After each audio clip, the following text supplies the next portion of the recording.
meta de vida. Son tus promesas que me guían y firme estaré. Tengo esperanza. Dios les bendiga a todos mis queridos hermanos y amigos. Sean todos bienvenidos. Un gran abrazo para cada uno. Pueden tomar asiento. Damos gracias al Señor en esta mañana por todos los que nos acompañan. Y si alguien viene hoy por primera vez, queremos dar la bienvenida, que se pueda sentir en casa. Sean todos bienvenidos a nuestra iglesia Ancla de Vida. También aprovecho para saludar a los que están conectados a través de nuestro canal de YouTube. Muchas bendiciones, un saludo muy especial para cada uno. Recuerden, si no se ha suscrito, suscribirse y dejarnos su comentario para siempre estar interactuando con cada uno. Amén. Hoy continuamos con nuestra serie expositiva del Evangelio de Juan y hoy vamos a estudiar, reflexionar, meditar en el capítulo 9. Entonces ya sabe que cuando llegue a su casa puede seguirlo repasando, leyendo de este capítulo 9 del Evangelio de Juan. Y quería comenzar hablando acerca de una mujer, una sierva del Señor, quien vivió en el siglo XIX. Ella nació en el año 1820. Estoy hablando de Fanny Crosby, quien a través de sus himnos, de sus cantos, ella manifestó un gozo por el Evangelio, vivió el Evangelio. Y aunque esta sierva sufría de ceguera, es decir, era invidente, no veía, llegó a componer entre 5,000 y 10,000 himnos a lo largo de una vida marcada por el servicio. Nunca se lamentó por su discapacidad. En cambio, dejó un legado musical que ha influenciado en muchas generaciones de cristianos. En una oportunidad llegó a decir: y si mañana se me ofreciera la vista terrenal perfecta, no la aceptaría. Creo que fue intención de Dios que viviera mis días en oscuridad física, pero lo más importante es que estoy iluminada y mejor preparada para cantar sus alabanzas. Esas fueron sus palabras. Y hoy quiero hablarles acerca, o de lo que vamos a hablar hoy, es que realmente lo peor no es la ceguera física, hermanos. Realmente lo peor de lo peor es la ceguera espiritual. Es lo más terrible. Y hoy quiero hablarles precisamente de eso, y para ello quiero invitarles a que leamos Juan, capítulo 9, y vamos a leer desde el versículo 13 al versículo 30. Juan, capítulo 9, versículo del 13 al 30. Igual vamos a leer luego todo el capítulo, pero vamos a leer en esta oportunidad desde el 13 al 30. Dice: y llevaron ante los fariseos al que antes era ciego, porque el día en que Jesús hizo lodo y le abrió los ojos era sábado. Entonces los fariseos le volvieron a preguntar de qué manera había recibido la vista, a lo cual el ciego les dijo: él me puso lodo sobre los ojos, me lavé y ahora veo.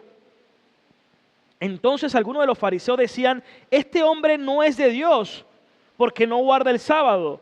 Pero otros decían: ¿cómo puede un hombre pecador hacer tales señales? Y había una división entre ellos en aquel momento. Entonces volvieron a hablar con el ciego: ¿qué dices tú de él, puesto que te abrió los ojos? Él dijo que es profeta. Los judíos pues no creían que él había sido ciego y que había recibido la vista, pues no creían eso, y llamaron a sus padres del que había recibido la vista y le preguntaron: ¿este es su hijo, el que ustedes dicen que nació ciego? ¿Cómo pues que ahora ve? Sus padres dijeron: sabemos que es nuestro hijo y que nació ciego, pero como ve ahora no sabemos, y quién le haya abierto los ojos nosotros tampoco lo sabemos. Ya tiene edad, pregúntenle y que él hable por su propia cuenta. Esas fueron las palabras de sus padres. Y dice, ¿por qué luego? Dice, sus padres dijeron esto porque tenían miedo de los judíos. Porque ya los judíos le habían advertido que si alguno confesaba que Jesús era el Cristo, iba a ser expulsado de la sinagoga. Por esta razón dijeron sus padres, edad tiene, pregúntenle a él. Así que por segunda vez lo llamaron al que había sido ciego y le dijeron, da gloria a Dios, nosotros sabemos que este hombre es pecador. Él dijo, si es pecador yo no lo sé. Una cosa sé, que antes yo era ciego, pero ahora veo. Luego le dijeron, ¿qué te hizo? ¿Cómo te abrió los ojos? Ya se los he dicho y no escucharon. ¿Por qué lo quieren oír otra vez? ¿Acaso también quieren hacerse discípulos de él? Entonces lo ultrajaron. Dice el texto que lo ultrajaron y le dijeron, tú eres discípulo de él, pero nosotros somos discípulos de Moisés. Nosotros sabemos que Dios ha hablado por Moisés, pero no sabemos de dónde sea. Y este hombre dijo, pues en estos sí tenemos una cosa maravillosa, que ustedes no sepan de dónde sea, y a mí me abrió los ojos. Amén. Hoy quiero compartir un mensaje que lleva como título, de la ceguera a la luz. A ver, ¿cómo se llama entonces el mensaje de hoy? Vamos a ver si tenemos la pantalla por ahí. El título, de la ceguera a la luz. Ahí está. Ese es el mensaje que vamos a estar compartiendo el día de hoy. Lo primero que quiero aclarar es que la Biblia, oigan esto, la Biblia describe la condición espiritual del hombre de muchas maneras. La Biblia enseña que el hombre natural, es decir, el que no ha conocido a Dios, el que no ha conocido a Cristo verdaderamente, que ha creído, que ha confesado,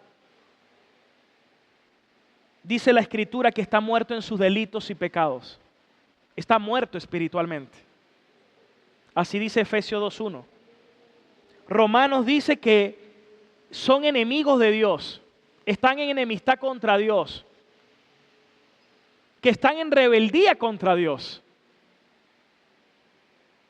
Pero hay algo más. Miren lo que dice Pablo en 1 Corintios 2:14. Quiero que todos súper atentos a este versículo. 1 Corintios 2:14. Pablo dice algo aquí, dice que el hombre natural no percibe las cosas del Espíritu de Dios. ¿Y por qué no las percibe? Porque para él son, ¿qué? Locura. No las puede entender porque se han de discernir espiritualmente. Es decir, para la persona natural, las cosas espirituales son locura. ¿Cuántas veces tú has hablado con alguien y te dicen, tú lo que estás es loco? Él no entiende, él no comprende, aunque tú le hables, él no percibe, porque las cosas espirituales solamente se pueden llegar a discernir espiritualmente. Por eso la Biblia define que estos están ciegos espiritualmente. No pueden ver, no pueden comprender. Esa es la condición natural del hombre. ¿Por qué? La semana pasada lo dijimos. Vamos a repasarlo. 2 Corintios 4:3, el apóstol Pablo, una vez más, ahora en la segunda epístola, capítulo 4, versículo 3, dice algo más. Nos da como que luce el texto. Dice que si el evangelio está encubierto hoy para muchos, porque muchos hoy no creen en el evangelio, rechazan el evangelio, el mundo está en oposición al evangelio. Dice, ¿por qué? Porque está encubierto para ellos. Para los que se pierden, está encubierto. ¿Por qué está encubierto? Porque el Dios de este siglo, Satanás, le cegó el entendimiento a los incrédulos. Alguien usted lo puede amarrar, usted lo puede amordazar, y usted le habla y le habla y le habla y le habla y le habla. Pero a menos que el Señor le dé vida y que le quite la ceguera, no va a entender, no va a ver. Porque el Dios de este siglo cegó el entendimiento de los incrédulos para que no les resplandezca la luz del Evangelio, de la gloria de Cristo, el cual es imagen de Dios. Y hay una palabra, una imagen que traje, una imagen que habla del ministerio de la palabra. El ministerio de la palabra de Cristo trae luz al que se reconoce como espiritualmente ciego, pero trae mayor ceguera al corazón endurecido. ¿Cómo es eso? Jesús dijo, bienaventurados los pobres en espíritu, porque de ellos es el reino de Dios. Bienaventurados aquellos que reconocen su condición espiritual, su pecado, porque van a ir al gran oftalmólogo, Cristo, y Él les da la luz, la visión. Pero hay unos que creen que ven y endurecen su corazón y rechazan a Cristo. Bueno, el juicio para ellos es una ceguera aún mayor, producto de ese corazón endurecido. Entonces quiero que leamos todo el capítulo 9 y vamos a descubrir los dos tipos de cegueras que habla el capítulo y realmente quién es el que está ciego. Eso lo vamos a ver durante el mensaje. Vamos a leer entonces desde el 1. Dice, al pasar Jesús vio a un hombre ciego de nacimiento, versículo 2. Y lo primero que hicieron los discípulos fue, Maestro, ¿quién pecó? ¿Este o sus padres para que haya nacido ciego? Y Jesús le respondió, versículo 3. No es que pecó este ni sus padres, sino para que las obras de Dios se manifiesten en él. Hermanos, ya para aquel tiempo había un pensamiento que hoy sigue estado enquistado en muchas mentes de muchos hermanos en las congregaciones. Cuando a alguien le pasa algo, lo primero que dicen es, ese que tiene un pecado, ese tiene un cable pelado. Lo que le pasa es por su pecado o porque sus papás pecaron o sus abuelos, sus bisabuelos. Y entonces vienen con el tema de las maldiciones generacionales. Hermanos, la Biblia enseña que el hombre es libre al conocer la verdad y si se arrepiente, la gracia del Señor ahí está presente. No es para que yo viva mi vida pensando quién pecó, que el otro. No, es que yo me tengo que arrepentir y creer y ya. Lo otro, eso es quitarle peso al arrepentimiento. Segundo, es pensar que siempre el cristiano está atado cuando la Biblia dice que conocerás la verdad y serás verdaderamente libre. Y en Ezequiel, Dios dice a través del profeta Ezequiel, nunca más se dirá esto, que los padres comieron las uvas agrias y que los hijos siguen sufriendo de dentera. No, ya ese proverbio no se vuelva a decir más en Israel. Cada quien es responsable de su propio pecado. Sin embargo, no siempre es así. Porque si fuese así, entonces ¿por qué Job sufrió tanto? Si Dios le dijo a Satanás, ¿has considerado a mi siervo Job, varón recto, perfecto, temeroso de Dios, apartado del mal? ¿Y cómo a un hombre como él le pasan cosas malas? Hermanos, porque estamos en un mundo caído, generalizado por el pecado, donde la persona perfectamente y justa como Cristo, lo mataron injustamente. Por eso, no siempre las aflicciones que vienen a nuestras vidas son fruto de alguna acción pecaminosa que nosotros cometamos. Algunas veces sí. Está claro, es más, Jesús hubo casos que le dijo, no peques más para que no te ocurra algo peor. Hay veces que sí, pero yo no puedo decir que todas tienen que ver con eso. ¿Cuántos dicen amén? Por eso no podemos juzgar precipitadamente, ni sacar conjeturas sin tener realmente una claridad de lo que sucede. Hay situaciones donde uno solamente se queda callado. Hasta el necio pasa por sabio cuando guarda silencio. Por eso, muchas de las cosas que suceden en nuestra vida son fruto de la realidad de que vivimos en un mundo que sufre los efectos del pecado. Es un mundo que sufre los efectos del pecado y por eso hay enfermedades, por eso es que nuestro cuerpo se deteriora, envejece, se enferma. Es lógico, se está deteriorando. Pablo dice, aunque por fuera me estoy desgastando, por dentro me estoy renovando cada día. Y se supone que cuando alguien se va a morir, de algo se va a morir. A veces le falló tal órgano, le falló otra cosa, pero eso no significa de que realmente porque haya hecho algo, no. Espero que esto traiga claridad a la iglesia. En vez de preguntar, escuchen esto, y en sentido general, Dios usa todas estas cosas para glorificarse de forma que muchas veces no esperamos. En vez de preguntarnos, ¿por qué me pasa esto a mí? ¿Por qué todo yo? Señor, ¿por qué yo? ¿Por qué me tiene que pasar esto? En vez de hacernos esa pregunta, deberíamos orar correctamente. ¿Y cómo es orar correctamente?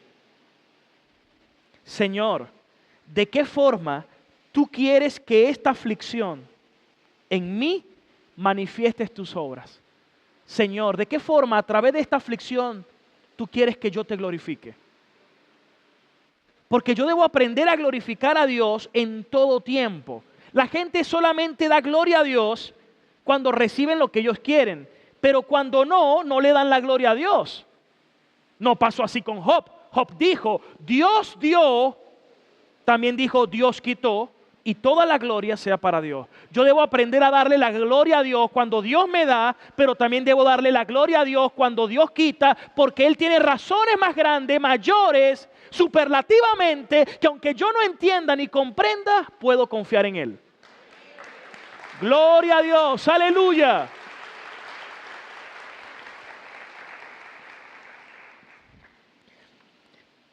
Escuche esto.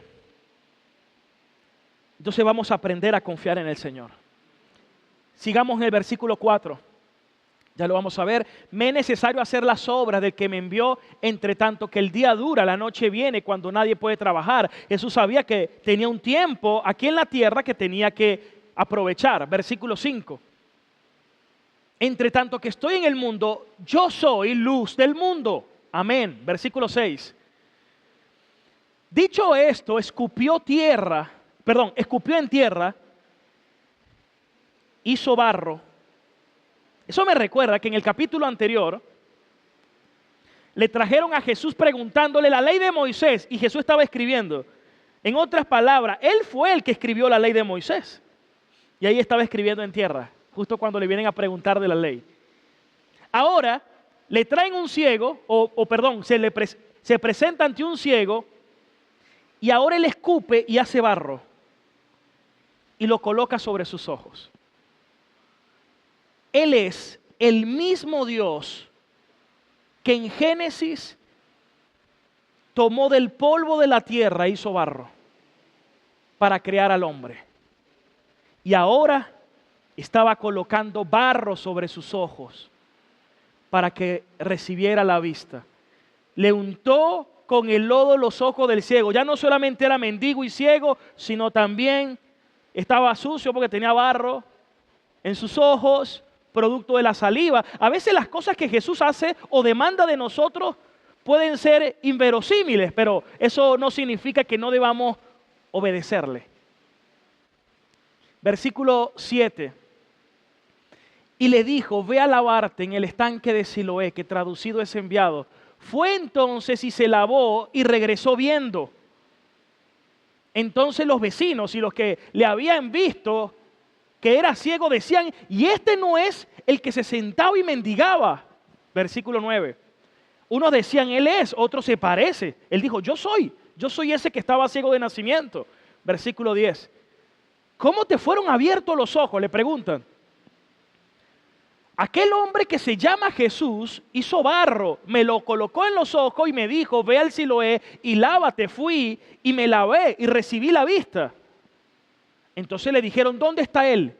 Él dijo, no sé. Llegaron ante los fariseos. El primero había dicho, Jesús, sé que su nombre es Jesús. Él fue el que colocó barro en mis ojos y ahora tengo vista. Ahora lo llevan a los fariseos, al que había sido ciego, versículo 14. Era día de reposo cuando Jesús había hecho el lodo y le había abierto los ojos, versículo 15. Volvieron pues a preguntarle también los fariseos cómo había recibido la vista. Él dijo, me puso lodo sobre los ojos, me lavé y veo. Verso 16, entonces algunos de los hombres decían, ese hombre no procede de Dios porque no guarda el día de reposo. Y claro que Jesús lo guardaba, solo que en el día de reposo estaba permitido practicar la misericordia, la piedad y ayudar al necesitado. ¿Cuántos dicen amén? Pero ellos no comprendían eso. ¿Cómo puede un hombre pecador hacer estas señales? Versículo 17. ¿Qué dices tú de que te abrió los ojos? Ya no dice nada más que Jesús. Ahora dice, es profeta. Mire cómo ya va avanzando. Pero los judíos no creían que él había sido ciego y que había recibido la vista hasta que llamaron a sus padres del que había recibido la vista. Y le preguntaron, este es su hijo, el que ustedes dicen que nació ciego. ¿Cómo pues que ve ahora? Sus padres respondieron y dijeron, sabemos que este es nuestro hijo y que nació ciego. Pero como ve ahora no lo sabemos. ¿Quién le haya abierto los ojos? No, tampoco lo sabemos. Ya tiene bastante edad, pregúntenle. Él hablará por sí mismo. ¿Por qué respondieron así, hermanos? El versículo 22 lo dice. Porque tenían miedo. ¿Tenían miedo de qué? De los judíos. Porque ya los habían amenazado que si confesaban que Jesús era el Cristo, los iban a expulsar de la sinagoga. Y en aquel tiempo, si los expulsaban de la sinagoga, era una degradación social que incluso le iban a quitar privilegios en la sociedad y ayudas sociales que recibían. Y aquí yo quiero que meditemos en algo.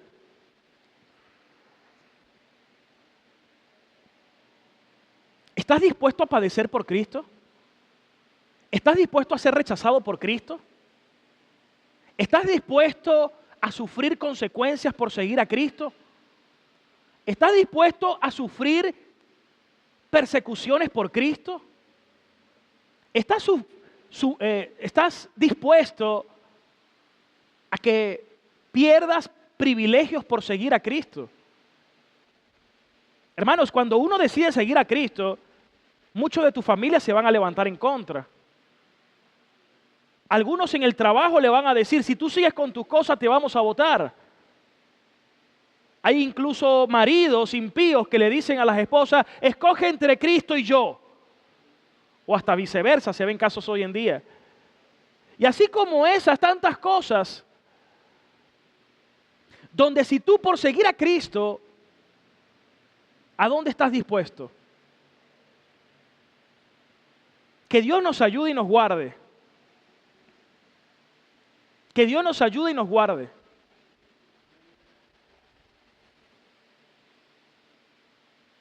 Que aun cuando hayan métodos de coerción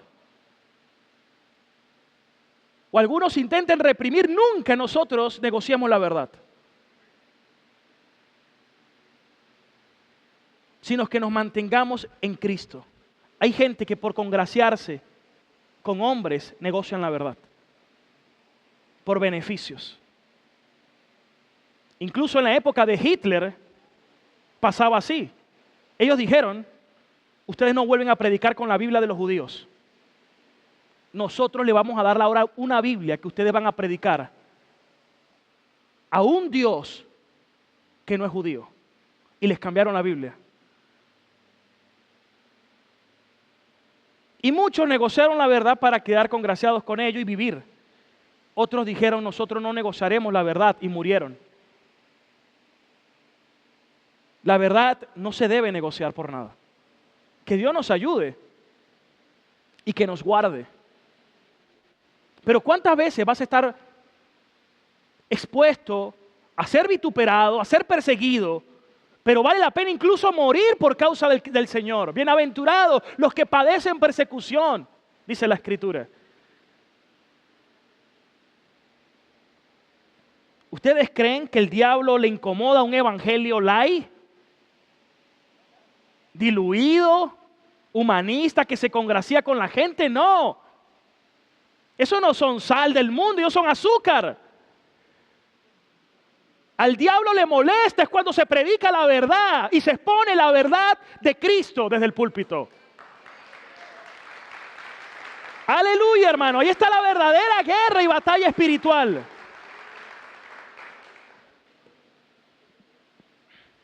Y en ese tiempo, cuando Hitler, bajaban los predicadores y cuando llegaban a su casa se despedían de su familia. Los amo, familia.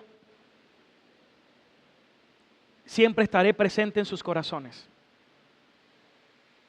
Ahí estaré presente. Y en ese momento tumbaban las puertas y venían a apresarlos.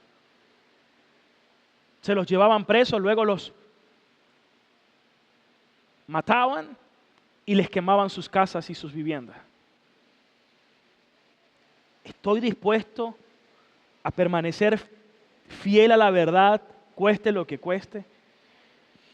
Creo que es algo que todos debemos meditar, porque realmente ¿cuál es nuestra fe? Que yo le pido a Dios que nos libre a ser como los padres del ciego. Ellos dijeron, no sabemos. Y hoy en día eso se ve mucho, hermano. Predicadores que quieren congraciarse con el mundo. Falsos pastores. Falsos predicadores. Pero también cada uno en su escala. ¿Cuántas veces te has querido congraciar con alguien y no has guardado tu fe? Y cualquier cosa te hace cambiar de parecer o desistir. Hermanos, que tu sí sea sí y que tu no sea no. Que tengas convicciones verdaderamente firmes en Cristo.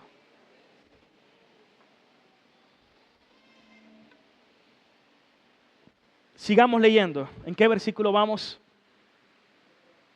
Ellos tenían temor. Versículo 23. Por eso dijeron los padres, él tiene edad, pregúntenle. Versículo 24. Entonces volvieron a llamar al hombre que había sido ciego y le dijeron, da gloria a Dios. Nosotros sabemos que ese hombre es pecador. Entonces él respondió y dijo, si es pecador yo no lo sé. Una cosa sé, que habiendo sido ciego ahora veo. Hermanos, a veces tenemos un falso argumento. Es que yo no sé mucho, por eso no predico. Él no sabía mucho, pero lo poco que sabía ya lo estaba usando para testificar a Cristo. Tú no tienes que saber tanto para comenzar a predicar. Es bueno que comiences a crecer en la fe, que seas discipulado, que crezcas en la gracia y en el conocimiento del Señor. Es necesario, pero ya con lo que tienes y con lo que sabes, sé un testigo fiel de Cristo. Como este hombre. Versículo 26. Y volvieron a decirle, ¿qué te hizo? ¿Cómo te abrió los ojos? Ellos estaban tan empeñados, tan ciegos, endurecidos, obstinados, que le dice, ya se los he dicho y ustedes no han querido oír. ¿Por qué quieren oír otra vez? ¿Acaso se quieren hacer discípulos de él también? Y le injuriaron y le dijeron, tú eres discípulo de él, pero nosotros somos de Moisés. Versículo 29. Nosotros sabemos que Dios ha hablado por Moisés, pero respecto a este, no sabemos de dónde sea. Jesús le dice, esto es lo maravilloso, que ustedes no sepan de dónde sea. Y a mí me abrió los ojos. Hermanos, esto es algo que deberíamos todos enmarcar. Esto es lo maravilloso, aunque el mundo no lo sepa y aunque muchos religiosos lo ignoren, Él es el Dios que abre nuestros ojos y que nos permiten verlo tal como Él es, ver su gloria. ¡Aleluya! Eso es precioso, eso es poderoso. Y le doy gracias a Dios porque Él es el que abre nuestros ojos. Él es el que permite que podamos ver tal como es, que podamos conocer la verdad, que podamos verle a Él. Y les quiero decir algo, yo les decía al principio que la peor ceguera no es la ceguera física. Por eso le puse el ejemplo de esta hermana. La peor ceguera es la ceguera espiritual. Porque el que tiene la ceguera física sabe que está ciego. Pero el que está ciego espiritualmente Él no sabe, él no cree que está ciego. Él cree su engaño, su mentira, y no se da cuenta que está ciego espiritualmente y no puede ver. Por eso, en esta historia que hoy estamos estudiando,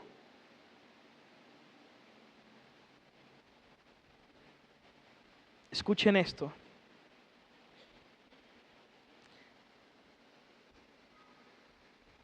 Hay un ciego que realmente es el ciego. Y el ciego no es precisamente el que recibió la vista. El ciego es aquel que endurece su corazón y no ve a Cristo. Esa es la verdadera ceguera espiritual. En esta historia, el más ciego no es el ciego. En esta historia, el más ciego son los fariseos religiosos e incluso los padres del ciego. Ellos sí son los verdaderos ciegos. Sigamos leyendo el texto. Y dice luego, y sabemos que Dios no oye a los pecadores, pero si alguno es temeroso de Dios y hace su voluntad, a ese oye. Versículo 33. Si este no viniera de Dios, nada podría hacer. 34. Tú naciste en pecado y nos enseñas a nosotros. Y en ese momento expulsaron al ciego de la sinagoga. Él sufrió el rechazo, el desprecio, el menosprecio por seguir a Cristo. Eso es precioso. Bienaventurado cuando padecemos por causa del Señor. No seamos como obstinados, como lo comentaba la semana pasada de la historia del progreso del peregrino. Cuando el cristiano le dice, ven, sígueme tú también. Y obstinado dijo, ¿y crees que voy a dejar mis comodidades y mis relaciones? Hay gente que ama más las relaciones del mundo y sus comodidades que a Cristo. Hay gente que prefiere estar en la mentira, pero cómodamente. En la mentira, pero con sus relaciones. Eso es una mayor ceguera espiritual.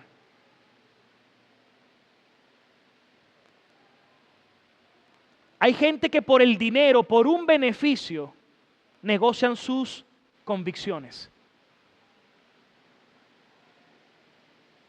No estoy aquí para ser juez de nadie, pero sí estoy aquí para advertirles que ese no es el camino de la verdad ni de la piedad.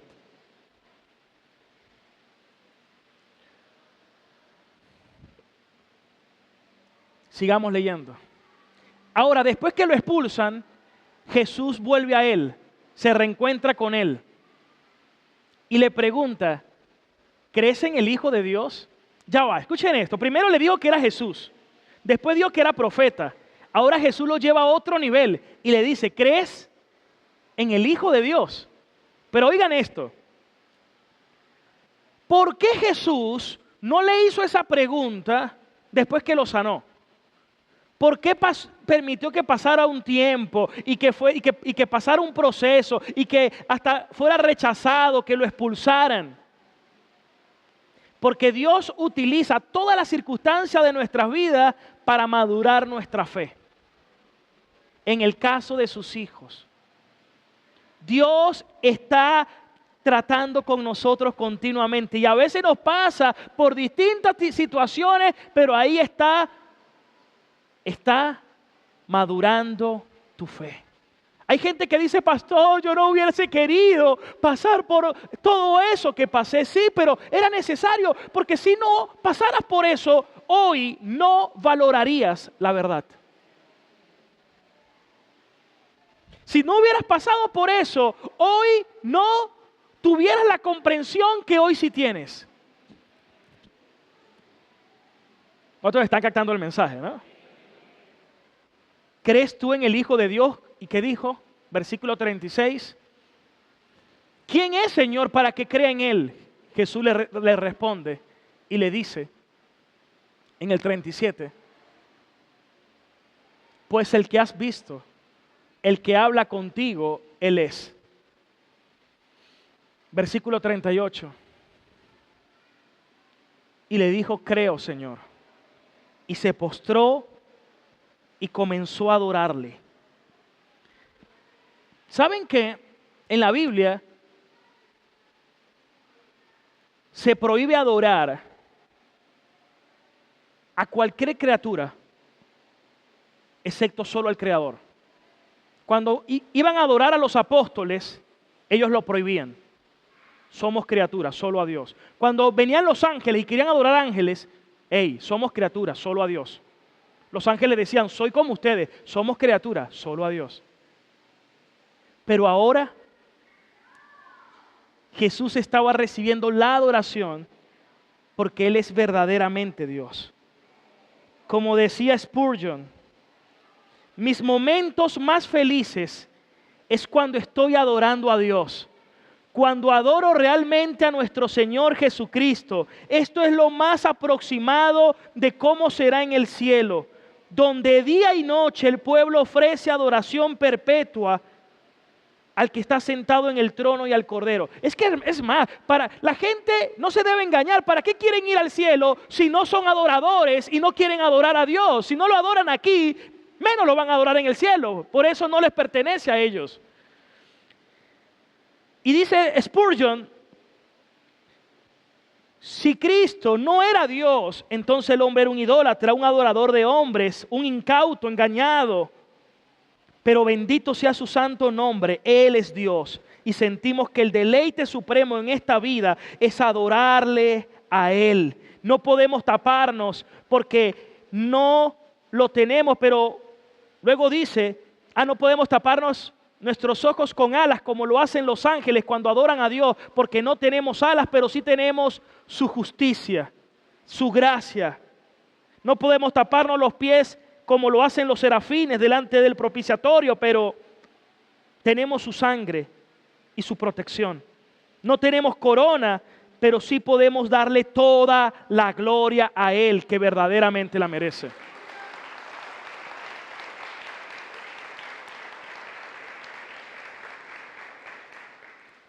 Versículo 39, hermanos. Dijo Jesús, escuchen estas palabras, bien lo que dijo Jesús. Ahora ya aquí Jesús no está hablando de ceguera física, está hablando de ceguera espiritual. Para juicio he venido yo a este mundo, para que los que no ven, vean, y los que ven, sean cegados. Para juicio he venido al mundo, para que aquellos que no ven y reconocen su condición puedan ver, puedan venir al gran oftalmólogo y ser sanado. Pero he venido para traer juicio para aquellos que creen que ven, pero van a ser cegados aún más. Es decir, doblemente cegados. Hay gente que no le importa la verdad.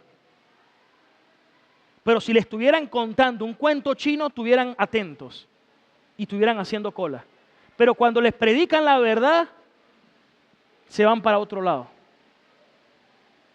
Los que son de la verdad, aman la verdad, mueren por la verdad, viven la verdad, aunque cueste padecer por ello. Versículo 40. Ellos se ofendieron. Algunos de los fariseos que estaban con él, al oír esto, le dijeron, ¿acaso nosotros somos también ciegos? Se sintieron aludidos, ¿verdad? Versículo 41. Jesús le dijo, si ustedes fueran ciegos, o sea, que si ustedes reconocieran su ceguera espiritual, no tendrían pecado. Pero más porque ustedes dicen que ven y no vienen para que yo les dé la visión, el pecado en ustedes permanece. Leamos una vez más 2 de Corintios 4:3.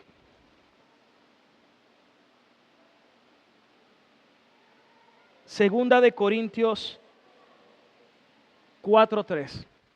Pero si nuestro evangelio está encubierto, entre los que se pierde está encubierto. Versículo 4.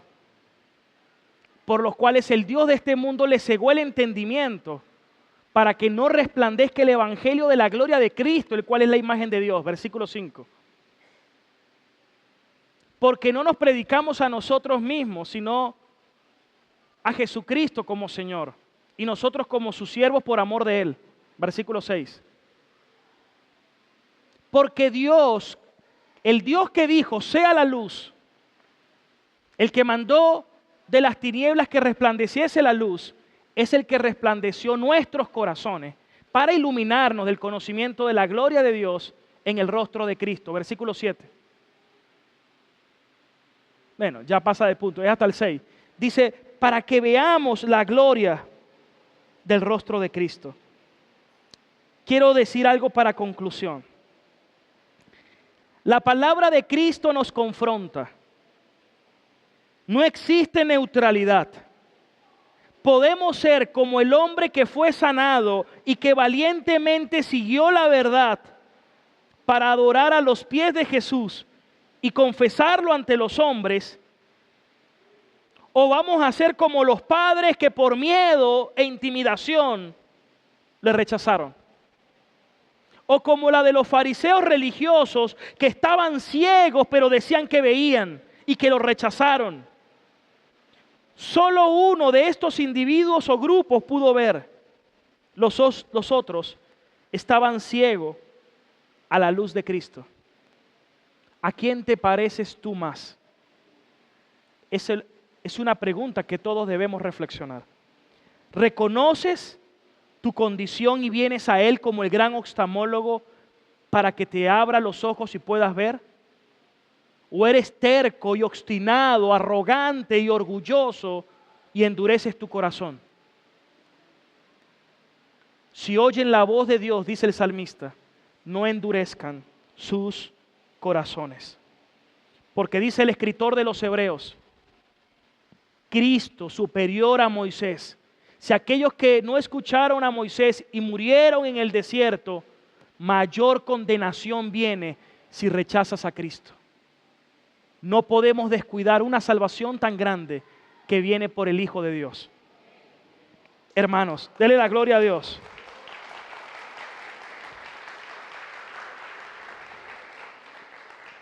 Volvamos a la frase que les dije al principio en la lámina. El ministerio de la palabra. El ministerio de la palabra de Cristo trae luz al que se reconoce como espiritualmente ciego y viene a Él. Pero trae mayor ceguera al que endurece su corazón.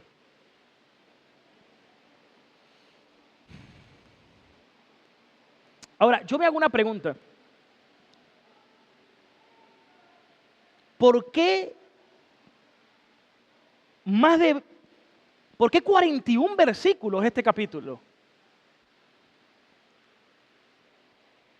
Si yo lo hubiera escrito, pero gloria a Dios que esto es inspirado por Dios, pero si lo hubiera escrito yo hubiera colocado un hombre ciego, Cristo lo sana, una vez sanado, su familia lo rechaza y los fariseos intentan silenciarlo, lo expulsan y Cristo se revela mostrándose como el Hijo de Dios y este termina adorándolo. Es decir, lo que duraron hablando 30 versículos yo lo hubiera dicho en uno. Pero ¿por qué Dios quiso que fuera así? ¿Y por qué Juan lo escribió así? Para que nos demos cuenta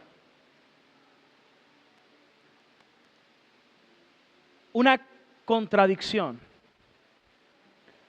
Al que se decía que veía, cómo iban cada vez más en una ceguera mayor. Y aquel que estaba ciego, cómo llegó verdaderamente a ver la luz y vio a Dios. Cómo comenzó viéndolo como Jesús, profeta, un hombre de Dios, hasta finalmente decir, Él es el Hijo de Dios.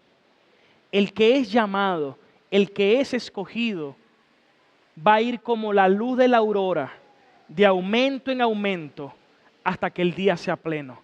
El que comenzó la obra en ti, Él mismo la va a perfeccionar. ¡Aleluya!